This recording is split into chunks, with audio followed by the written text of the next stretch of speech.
Hey, what's up guys? Chris Walker, Superstar SEO and Legit here. In today's video, I'm going to be walking you through the tools that I use in both of my businesses and all of my businesses that automate things and help me do things, and just kind of an A to Z, everything I use to grow multiple 6 and 7 figure businesses. So if you're interested in that kind of thing, you should watch. If you're not, you should get interested and watch anyway. So let's get into it.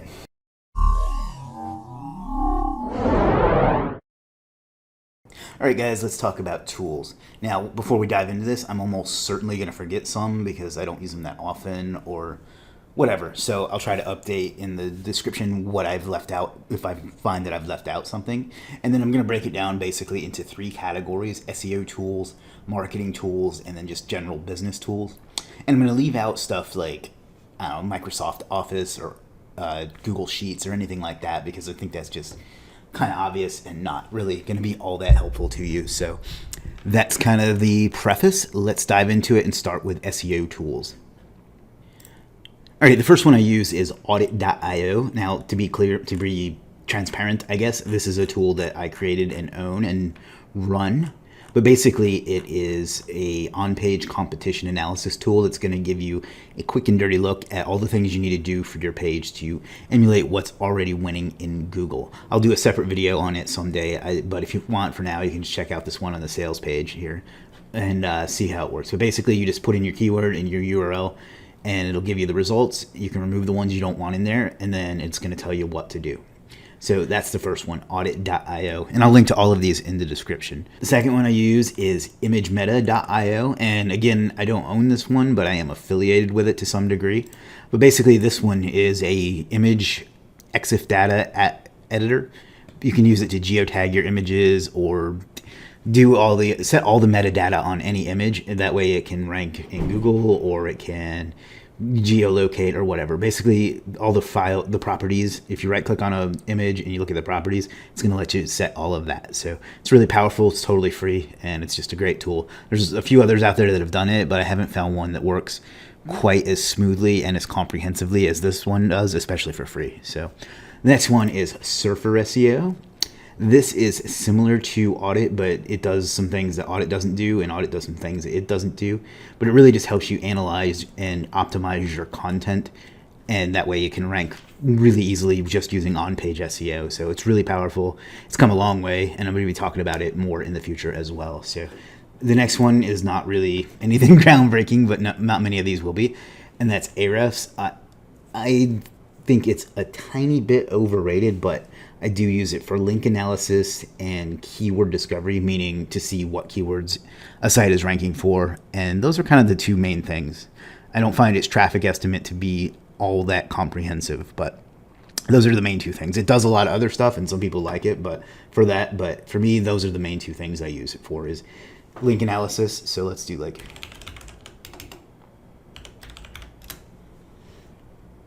just to see the different stats and backlinks and things like that. And then I guess that one's going to take a while.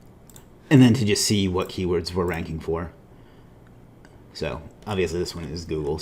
But those are kind of the only 2 things I really find this to be particularly useful for, and I guess for anchor text as well. But I just find it to be a bit overrated, which is why I also use Majestic SEO. I find that for finding referring domains, this is a lot easier. And then also, I find it visually, I just find it much easier to, at a glance, get an idea of how good a site is or is not as far as its backlinks and things like that. So those are the 2 link analysis tools that I really use. There are other ones out there, SEMrush, Moz, but I don't really use those very much. Not like I used to anyhow. So that's those. The next one is probably the most underrated SEO tool ever, and that is BuzzSumo. Those of you that have been in my training and stuff know what a fan I am of this tool. The amount of data you can get is just unbelievable. Like from brand monitoring to content discovery to finding viral content to finding topics and titles that work.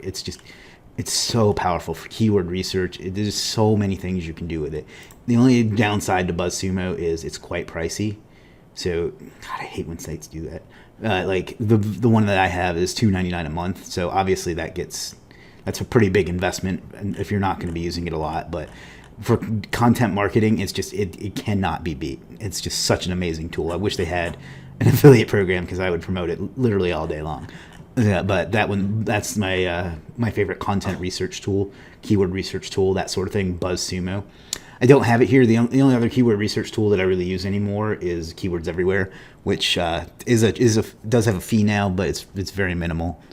The next one for SEO is Register Compass. This is how I find auction and expired domains. It's not the only way, but it's the main way, and it's really powerful. Has a lot of filters you can use for finding PBN domains or expired domains for your money sites. And it's been using it for years. I don't see a lot of people talk about it anymore, and I don't know why, but it's super powerful, and it's a great tool for if you're looking for expired or auction domains or anything like that. The next one is Scrapebox, and this is the only one of these that is not a software as a service. This is actually a desktop software, and that's kind of what it looks like. It does so many things I don't even know where to begin. But I mean, for index checking or citations, or it does. Just go look it up on YouTube. I'm sure there are people that can explain it better than me. But it does hundreds of different functions, and it's like $67 or something like that. Maybe it's 97. I forget, but yeah, $97. And just you cannot get more out of a single SEO tool. Like I said, the only downside of it is, well, there's two. The one is that it's a desktop software, so you have to have a different license for every computer that you use it on. And then you have to use proxies in order for it to work, because you'll get your IP address blacklisted pretty quickly. I know that's some nerdy like tech stuff, but that's that. And then the next one is ProRank Tracker. Every SEO and their uncle has a different opinion on what rank tracker to use. This is the one I've been using the longest, and they've never given me a reason to not use them. It's just it's super powerful. The interface takes a little bit of getting used to, I think, but totally worth it. So that's the rank tracker I use. It has a lot of other features too, like you can do analysis and stuff for it, but I don't find that to be very helpful. I don't really use that for anything but rank tracking. But for rank tracking, I think it's probably the best option. And then the last SEO tool, and I'm not 100% sure this qualifies as an SEO tool, but is Clicky Analytics. Basically, this is just an analytics and heat map tool. I mostly use it for analytics. I just find it much more easy to look at and get an idea of my analytics, my traffic, that sort of thing, than you do from Google Analytics and other tools. So, and this one you get, I think it's up to a certain amount of traffic. It's free, and then you can get like 10 sites for $10 a month. And I've been literally using this since like 2013. So it's just a fantastic tool. It filters out like bot and referral traffic and things like that. So definitely worth it for your analytics. Alrighty, next up are our marketing tools. Now, the first one is ActiveCampaign. This is an email autoresponder, and I've used every email autoresponder on the market just about, including Aweber, MailChimp, Market Hero, a couple of others I can't even think of right now. But this is by far the most robust, and it handles the email marketing for Legit, for Superstar SEO, and for basically for all of our businesses. So it's just, it does so many different things. The automations are really visually easy to set up. The email editor is as good as email editors get. Like, all of them suck to one degree or another, but this one is the least bad, I guess. And the pricing, while it can get pretty expensive once you get a lot of contacts like I do, like I have, but you can get started pretty low, for $9 a month. So it does a lot, and it's just a really powerful tool, and I would be lost without it. The next one is Later. This is a social media marketing like scheduler and things like that. To be honest, I used Agorapulse for a long time, and it is a little bit better on functionality, but only a little bit, and it's literally 10 times more expensive. But this works really well for Instagram, Facebook, Pinterest, and Twitter. I have a person that works for me schedule out our content months ahead of time, and it just pumps it out and schedules it out in a way that works well for us. It's really inexpensive too. It's like I think it's like $29 a month or something, $19 a month. So it's even the most expensive one is, I hate when sites do that, is $49 a month. So it's really powerful. So if you're doing any kind of social media scheduling or planning or anything like that, this is the tool to go with, especially for the price. Because for the same functionality with Agorapulse, it's like $250 a month or something. So It's a significant difference. The next one is LiveLeap. This one is a little bit gimmicky, but it's a good tool. Basically what I do is I schedule videos out to my one Facebook page, and I have, a good 10 or 20 pages and groups and stuff. And what LiveLeap does is, instead of posting it separately to each of those, it takes that one and syndicates it out to all of them.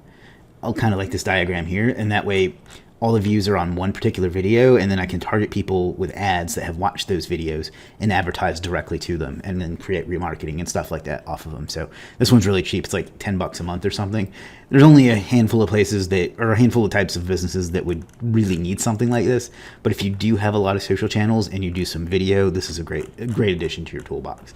The next one is ClickFunnels. Now I know the SEOs that are watching this just cringed because for whatever reason they're just naturally averse to something like ClickFunnels. Why would I pay for it when I can build a page in WordPress? For me, the simplicity of throwing up like a 3-page website / funnel in a few minutes is worth every penny of it. It's not as great as the culture and the marketing of it have let on, but it's really simple, and it really helps me get things done quickly that would otherwise take me quite a bit of time. So that's ClickFunnels, and I'll be happy to leave my affiliate link to that in the description, because they have a fantastic affiliate program. The next one is Kajabi. What Kajabi is where where I host my courses and my trainings that I do. If you want to check out that training, visit superstarseo.com/academy for Superstar SEO Academy, the most comprehensive SEO training course ever assembled. But Kajabi also has some built-in marketing features like a landing page builder and email marketing and reporting and things like that. And it's just really easy to set up and get going. It's kind of on the high end as far as course platforms go, but feature-wise, it just cannot be matched.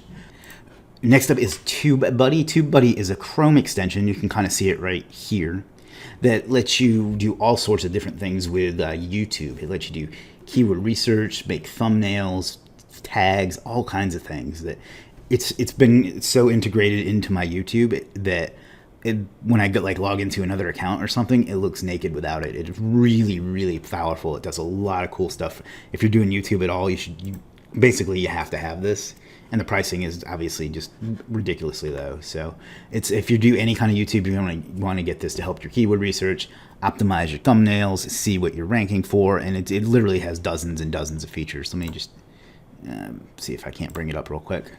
Now you have to log in. Okay, but yeah, it's without a doubt the best. I've tried this one and I tried vidIQ, and I like this one better because it's just a cleaner interface, and it just does so many features, so many things that you basically, if you're trying to do anything with YouTube, you have to have it. And I'll quit saying the same thing over and over again now. The next one is StreamYard. This is, and I'm actually logged in right now. Basically, this is how I live stream to both Facebook and YouTube at the same time. And basically it's how I live stream to either, but it's also the only tool I found that allows you to live stream to both at the same time. It's super easy to bring people on, share your screen. If you do any kind of live video, and you want to do it from a desktop and not just from your phone, this is the software to get. There's another one, BeLive.tv, but I don't like their customer service, and it just doesn't do the things that this does. It doesn't allow you to stream to Facebook and YouTube at the same time. It doesn't have as interest, or let's just go ahead and create a quick broadcast so you can see what I mean. So you can kind of see what the studio part of it looks like. And there's me doing this video, so that's kind of funny. And it's just so easy to you can share your screen or invite people or whatever you want to do. But it's without a doubt the best live streaming software I've found, and it, like I said, the huge thing about it is it lets you stream to Facebook and YouTube at the same time, which is just really hard to come by. So the next one I'm also using right now is Camtasia. This is how I both record my screen, literally what you're seeing right now, and how I edit all of my videos and things like that. Occasionally I'll need to do some higher end video editing, so I'll go get Adobe Premiere Pro, but I don't use that very often. I use Camtasia. I bought a license to it years ago, and it's just really simple to use, really flexible, really powerful. So if you do any kind of video editing, this is the one to get. The final marketing tool, or at least that I could think of, is ManyChat, and this is basically how I do my Facebook Messenger marketing. I don't do a ton of that because I'm really paranoid about getting my Facebook shut down, but it's really easy to use. You can collect basically messenger sequences. It's basically like an email marketing autoresponder, but it's for Facebook Messenger. You can put it on like your website. Like I have it down here on my Superstar SEO site, and this will like get people into a sequence, and then you can it really collects a lot of information. But if you get somebody into your messenger list and you send them a broadcast, their open rate is ridiculous. It's like 90+%, and then the click-through rate is like in the 70s. So it's really, really powerful, and I think it's free at a certain level, and then like $10 a month for a pro level. So it's unbeatable value. If you do any kind of, really every business should have some sort of bot marketing, and this is the one to use because Facebook Messenger has like just a ridiculous open rate. So that is ManyChat. So those are the main marketing tools. Let's move on to the business tools. As for business tools, and I'm almost certain that I've forgotten some here, but these are the main ones that came to mind. Freedcamp is kind of a project management organizational tool. And what I use that for is twofold. We create like big task lists of like the high level stuff that we need to get done over time, and then reverse engineer that into like subtasks and like kind of lay it out that way. And then we also create a list every week of stuff that I need to do. One of my team members puts that together, and I just kind of bang through it as a task list every single day. So it's totally free. There are some upgrades you can buy for it that are like for more storage or other features and things like that. But the free level has served us very, very well. And then I think we have like $3 a month for extra storage. It's such a powerful tool, and it's completely changed my business around when we started like organizing through it last year. So that's that one. That's Freedcamp. And the next one is Slack. Slack, I'm sure most people here are familiar with, but basically I guess the easiest explanation would be a chat tool, but it's kind of an online collaboration tool. And it allows you to break down different things into different channels, is what they call them, and communicate with people. This is super key for me because, I have, 20 or so staff members, and they're all literally all over the world. So having a way to get us all under one virtual roof is really, really key. And the thing I like about it is it just works. You don't have to think about it. You just install it. You can actually see I have it open right here in chat. And you can just install it, and you're able to talk with people pretty quickly. And I think it starts at a free level, and then if you want to archive a certain amount, then it gets a little more costly. But even at the most expensive level, it's not expensive at all. So if you do any kind of communication where you need to like keep track of things, Slack is definitely basically a must-have, especially if you're working with remote people. And then the last one I can think of is Zoom. I also use GoToWebinar for like sales and training webinars, but I mean, I guess I should have mentioned that too. But that one I use for both marketing and business. But Zoom I use for two things. I use it to do my one-on-one consulting calls. And if you want to sign up for one of those or apply for one of those, I'll leave the link in the description for that. But I use it for that. And then when we have team meetings where I actually need to get everybody on, basically like on and talk to everyone on the team at once, we use that, and it's completely free. Like I imagine they have some paid features as well because it's this is business. But I mean, I don't have a paid account with it. I use the free account, and it's more than enough. And it's another one that it just works. I don't have to think about it. I hand somebody a Zoom link and we're good to go. So super powerful tools. So that's kind of it. That's like 20 or so tools that I use to run 2, 6, and 7 figure businesses. Tools are something that people are fascinated with. Looking at this, I almost feel like I'm using too many, but some of them are so integrated that I don't even like think about them anymore. But yeah, this is what I use. I'd be interested to hear what some of you guys use. If you think some of these suck, if you think some of these are great, if you never heard of some of these before, like let me know. Whatever. If you have any questions about them, ask in the description, and I'll be happy to answer them as best as I can. So I hope you enjoy content like this as a little break from SEO and things that we do. But I hope you enjoyed it. I hope you got some value out of it. If you did, do me a favor, click the like, subscribe, and notification buttons. That'll help you know whenever videos and things get dropped on the channel. And if you don't like this kind of content, what the hell's wrong with you? No, I'm just kidding. Of course, let me know that too, and I'll be happy to adapt based on your feedback. So thanks for watching, guys. I hope you have a great day, and figure out what you want out of life and go out and get it, because you owe it to yourself and you owe it to the world. This is Chris M. Walker, and I'll talk to you soon.